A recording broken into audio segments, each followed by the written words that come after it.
நினைத்தாலே முக்தி அருளக்கூடிய முக்கியமான திருத்தலம். நம்ம ஆற்றல் மையங்கள்ல, ஆற்றல் சக்கரங்கள்ல மணிப்பூரக சக்கரத்தை இயக்கக்கூடிய ஒரு திருக்கோவில். இறைவன் ஆணும் பெண்ணுமாய் கலந்த அர்த்தநாரீஸ்வர வடிவத்தில் திகழக்கூடிய அற்புதமான திருக்கோவில். இதுல இருக்கக்கூடிய ஏகப்பட்ட சிறப்புகள் என்ன அப்படின்னு பாத்தீங்கன்னா, அந்த மலையே சிவபெருமான்னு நம்புறாங்க. அறுபடை வீடு எப்படி முருகனுக்கு இருக்கும், அதே மாதிரி விநாயகருக்கும் அறுபடை வீடுகள் இருக்கு. அதுல ஒரு படை வீடா இங்க இருக்கக்கூடிய விநாயகரை நாம கணக்கில் கொள்ளும். இந்த இதுல முருகனுக்குரிய சிறப்பு என்ன அப்படின்னா, முருகன் 3 இளையனாராக இந்த திருக்கோயிலில் காட்சி கொடுக்கிறார். கிருஷ்ணதேவராயர் சில கோபுரங்கள் அமைப்பதற்காக நிறைய திருப்பணிகள் செஞ்சிருக்கிறாரு. ஒரு முறையாவது போய் தரிசனம் செய்து வாருங்கள். பல்வேறு விதமான மாற்றங்கள் உங்கள் வாழ்க்கையில் நடக்கும். ஆஸ்ட்ரோ தமிழா நேயர்கள் அனைவருக்கும் வணக்கம். இன்னைக்கு நாம் பார்க்கக்கூடிய ஒரு திருக்கோவில் நினைத்தாலே முக்தி அருளக்கூடிய முக்கியமான திருத்தலம். ஆணும் பெண்ணும் அன்னுர வகுத்த அருட்பெரும் சோதி என்பதற்கு நிகராக இறைவன் ஆணும் பெண்ணுமாய் கலந்த அர்த்தநாரீஸ்வர வடிவத்தில் திகழக்கூடிய அற்புதமான திருக்கோவில். அது மட்டும் இல்லாமல் பிரம்மா விஷ்ணு ஆகிய கடவுளுக்கெல்லாம் ஆதியாக நிற்கக்கூடிய நாயகனாம் சிவபெருமான் தன்னை சோதி பிளம்பாக காட்டிய திருக்கோவில். எங்கே இருந்தாலும் எல்லா உயிருக்கும் நினைத்தாலே மலையாக இருந்து அருளக்கூடிய ஒரு திருக்கோவில். நடுநாட்டு தலங்களில் ரொம்ப முக்கியமாக இருக்கக்கூடிய ஒரு சிவாலயம். பஞ்சபூத தத்துவத்தில், நெருப்பு தத்துவத்தில் சிறப்பாக இருக்கக்கூடிய ஒரு திருக்கோவில். கார்த்திகை மாதம் ஏற்றப்படக்கூடிய அந்த தீபத்திற்கு உலக அளவில் பெயர் போன ஒரு திருக்கோவில். நம்ம ஆற்றல் மையங்களில், ஆற்றல் சக்கரங்களில் மணிப்பூரக சக்கரத்தை இயக்கக்கூடிய ஒரு திருக்கோவில். இத்தனை சிறப்புக்கும் சொந்தமான ஒரு திருக்கோவில் எது அப்படின்னா உங்களுக்கே தெரிஞ்சிருக்கும், திருவண்ணாமலை.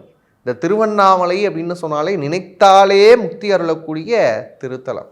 நம்முடைய பாவங்களை எல்லாம் இறைவன் போக்கி முக்தி அளிப்பான் அப்படிங்கிற ஒரு நம்பிக்கை நமக்குள்ள உண்டு. அப்படிப்பட்ட சிறப்பான திருத்தலம் தான் திருவண்ணாமலை. இந்த திருவண்ணாமலை குறித்து நிறைய புராண செய்திகள் உண்டு.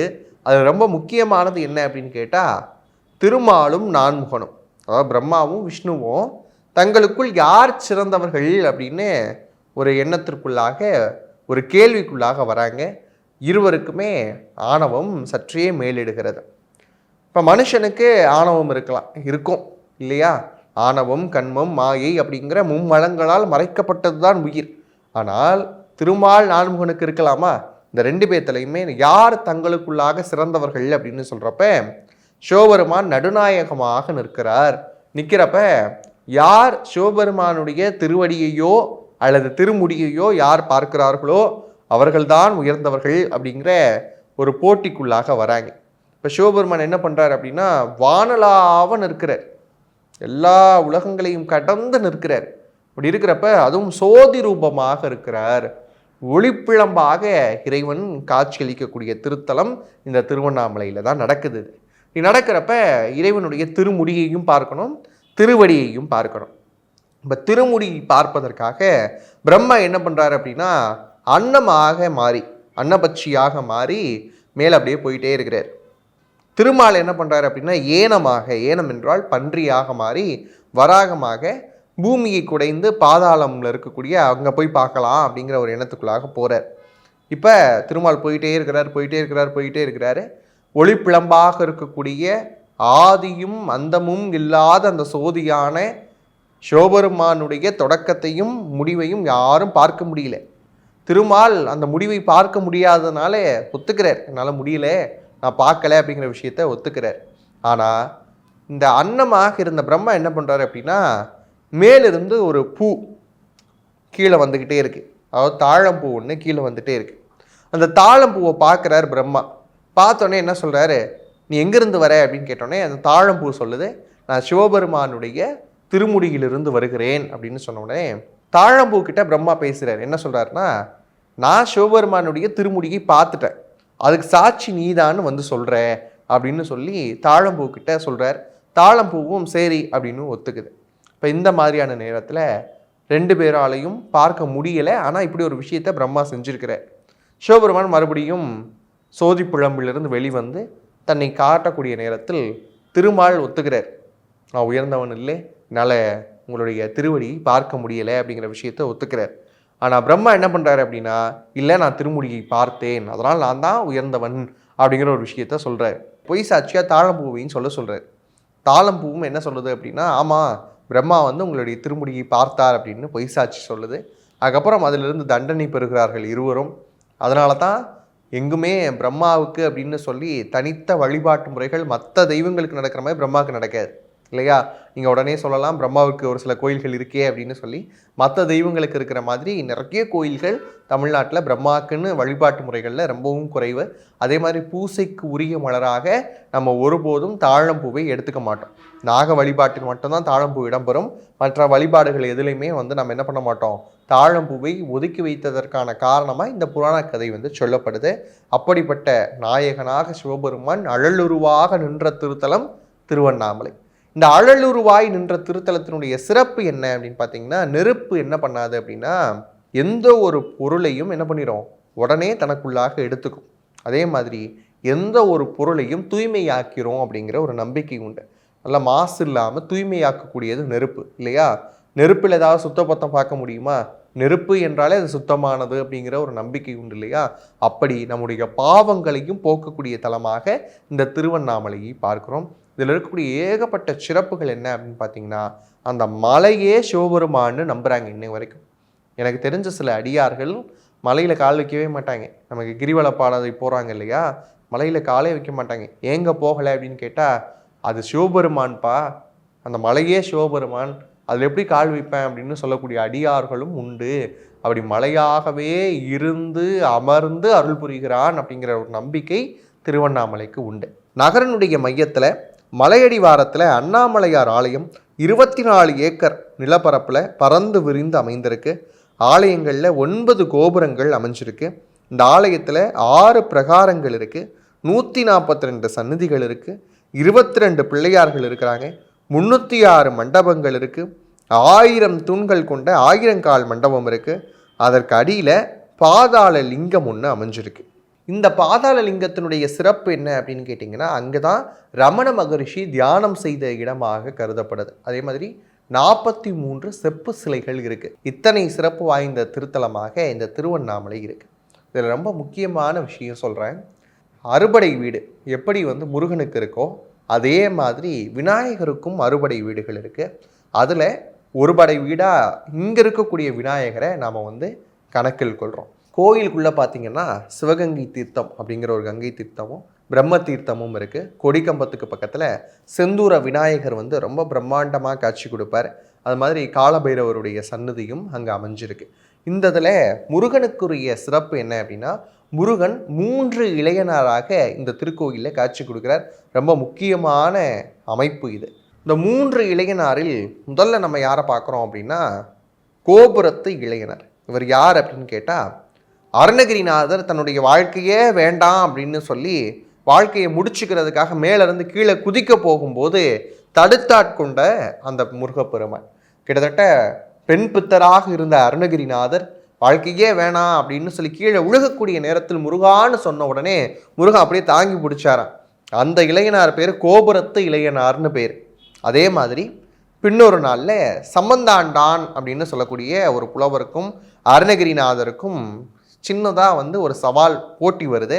அப்படி வரக்கூடிய நேரத்தில் அங்கே தூணிலிருந்து வெளிப்படுறார். அதனால் அவருக்கு கம்பத்து இளையனார் அப்படின்னு இன்னொரு முருகன். இப்போ 3 முருகனில் ஒருத்தர் தடுத்தாட்கொண்ட கோபுரத்து இளையனார், கம்பத்திலிருந்து வெளிப்பட்டதுனால அவர் கம்பத்து இளையனார். அதுக்கப்புறம் பிச்சை இளையனார் அப்படின்னு சொல்லி முருகன் 3 வடிவங்களில் ஒரே கோயிலில் அருள் புரிகிறது அப்படிங்கிறது திருவண்ணாமலையுடைய சிறப்பு. இங்கே பஞ்சலிங்கமும் 4 முகங்கள் கொண்ட பிரம்மலிங்கமும் இருக்கிறது இதனுடைய தனிச்சிறப்பாகவும் அமையுது. அதுக்கப்புறம் காமதகனம். காமதகனம் எல்லாருக்குமே தெரிஞ்ச ஒரு விஷயந்தான். சிவபெருமான் தன் மீது கணைகளை தொடுத்த காமனை கண்ணால் எரிக்கிறார் இல்லையா, அதுதான் காமதகனம். அந்த காமதகனம் நடைபெற்ற திருத்தலமாகவும் இருக்கிறது இந்த திருத்தலம் மட்டும்தான். இதில் இன்னொரு சிறப்பு என்ன அப்படின்னு கேட்டிங்கன்னா, அம்பிகையினுடைய திருச்சன்னதி இருக்கு இல்லையா, உண்ணாமுலை அம்பிகை, அவருடைய திருச்சின்னதியில் தீமிதி திருவிழா நடக்கக்கூடிய ஒரே சிவாலயம்னு பார்த்தீங்கன்னா அது திருவண்ணாமலை மட்டும்தான். அத்தனை சிறப்புகள் இருக்கக்கூடிய ஆலயமாக நாம் இந்த ஆலயத்தை பார்க்கிறோம். இந்த தீமிதி திருவிழா அப்படிங்கிறது ஆடி பூரத்தப்ப நடக்கும் அப்படின்னு சொல்கிறாங்க. அதுக்கப்புறம் பார்க்குறப்ப இந்த திருவண்ணாமலைக்கும் சிவபெருமானுக்கும் இருக்கக்கூடிய இன்னொரு தொடர்பு, சிவன் அடியாருக்கும் இருக்கக்கூடிய தொடர்பு என்ன அப்படின்னு பார்த்தீங்கன்னா, இந்த திருக்கோவில் பார்வதிக்காகவே எழுப்பப்பட்டது அப்படிங்கிற ஒரு நம்பிக்கை நமக்குள்ளாக உண்டு. அப்படி இருக்கிறப்ப இந்த கோயிலுக்காக நிறைய திருப்பணிகள் செஞ்சது பல்லாளா அப்படின்னு சொல்லக்கூடிய ஒரு மன்னன். அந்த மன்னனுக்கு குழந்தைகள் இல்லையா, அந்த மன்னனுக்கு வாரிசு இல்லை. அதனால் இறுதி காலகட்டத்தில் அந்த மன்னனுக்குரிய இறுதி சடங்கை யார் செஞ்சாங்க தெரியுமா? சிவபெருமானே செஞ்சதாக புராண கதைகள் சொல்லுது. இப்படி அடியாருக்கும் அடியாராக இருக்கக்கூடிய சிவபெருமான் இருக்கக்கூடிய இடமாக நம்ம எதை பார்க்குறோம் அப்படின்னா இந்த திருவண்ணாமலையை பார்க்குறோம். இதனுடைய அடுத்த சிறப்பு என்ன அப்படின்னு கேட்டிங்கன்னா, இந்த திருவண்ணாமலையில் இருக்கக்கூடிய அந்த மலை இருக்குல்ல, அது காந்த மலை.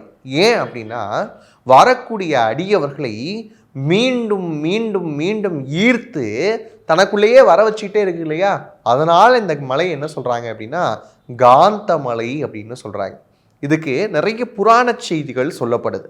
கிருத யுகத்தில் இந்த மலை அக்னி மலையாகவும், திரேதா யுகத்தில் மாணிக்க மலையாகவும், துவாபர யுகத்தில் தாமிர மலையாகவும், இந்த கலியுகத்தில் கல்மலையாகவும் இருக்கிறது அப்படின்னு சொல்கிறாங்க. மலையினுடைய உயரம் அப்படின்னு பார்த்தீங்கன்னா 2688 அடி, அதாவது 800 மீட்டர். கிரிவல பாதையினுடைய தூரம் அப்படின்னு பார்த்தீங்கன்னா 14 கிலோமீட்டர். இப்போ பாதையில் 20 ஆசிரமங்களும் 360 தீர்த்தங்களும் பல சந்நிதிகளும் அஷ்டலிங்கங்களும் இருக்குது. 26 சித்தர்கள் இங்கே வாழ்ந்திருக்கிறாங்க.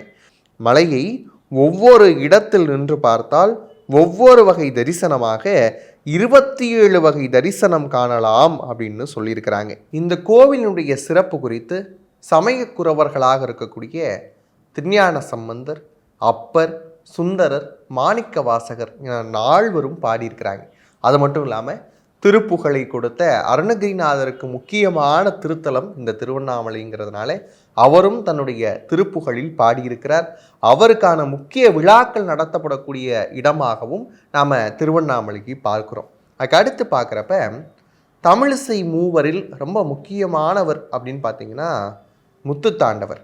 அவர் கீர்த்தி அருணாச்சலம் அப்படிங்கிற பதிகத்தை இந்த திருத்தலத்தின் மீது பாடியிருக்கிறார். இப்படி நினைத்தாலே முக்தி அருளக்கூடிய திருவண்ணாமலைக்கு பல்வேறு சிறப்புகள் இருக்குது. இந்த கோவில் இருக்கக்கூடிய கோபுரங்களும் அழகு, இந்த கோபுரங்கள் இருக்கக்கூடிய திருச்சுற்றுகளும் அவ்வளோ அழகாக இருக்கும். ஒவ்வொரு சன்னதியுமே தனித்துவமான சன்னதிகள். அப்படி இருக்கக்கூடிய நேரத்தில் பௌர்ணமி நன்னாளில் இந்த கிரிவல பாதையில் வரக்கூடிய நபர்களுக்கு சகல விதமான துன்பங்களும் விலகும் அப்படிங்கிறது நம்பிக்கையாக இருக்குது. அந்த வகையில் பல்வேறு மன்னர்கள் இந்த திருக்கோவிலுக்கு நிறைய விஷயங்களை செஞ்சுருக்கிறாங்க. அதில் குறிப்பாக பார்த்திங்கன்னா கிருஷ்ணதேவராயர் சில கோபுரங்கள் அமைப்பதற்காக நிறைய திருப்பணிகள் செஞ்சுருக்கிறாரு. இன்றைக்கும் மக்கள் ரொம்ப நம்பி செல்லக்கூடிய ஒரு திருத்தலமாக அண்ணாமலை இருக்குது. திருவண்ணாமலையில் சிவபெருமானை வழிபடக்கூடிய அடியவருக்கு என்னங்க கிடைக்கும் அப்படின்னு கேட்டால், அருளாளருடைய பாடலிலிருந்து எடுத்துக்காட்டு சொல்லணும்னா, அண்ணாமலை தொழுவார் வினை வலுவாவனம் அருமே அப்படிங்கிறது தான் உண்மை. நாம் செய்திருக்கக்கூடிய பாவங்களிலிருந்தெல்லாம் நம்மை மீட்டு பவக்கடலிலிருந்து, பவக்கடல் அப்படின்னு சொன்னால் பிறவி, பவம் என்றால் பிறவி, இந்த பிறவிங்கிற பெருங்கடலை நீந்துவதற்கு முக்கியமான திருத்தலமாக இருக்கிறது திருவண்ணாமலை தான். வாழ்க்கையில் மாற்றமே இல்லை அப்படின்னு சொல்லக்கூடிய அடியவர்கள் ஒரு முறையாவது அண்ணாமலையாரை போய் தரிசனம் செய்து வாருங்கள். பல்வேறு விதமான மாற்றங்கள் உங்கள் வாழ்க்கையில் நடக்கும். அருளாளர்கள் சொல்லி வைத்திருக்கக்கூடிய வார்த்தைக்கு நிகராக உங்கள் வாழ்க்கையில் வளங்கள் காண நீங்கள் தரிசிக்க வேண்டிய முக்கியமான திருத்தலம் திருவண்ணாமலை. இவ்வாறாக தமிழகத்தில் இருக்கக்கூடிய பல்வேறு கோவில்களுடைய சிறப்பான செய்திகளோடு உங்களை சந்திக்கும் வரை உங்களிடமிருந்து விடைபெறுவது நான் உங்கள் பாலுவானந்த். நன்றி, வணக்கம்.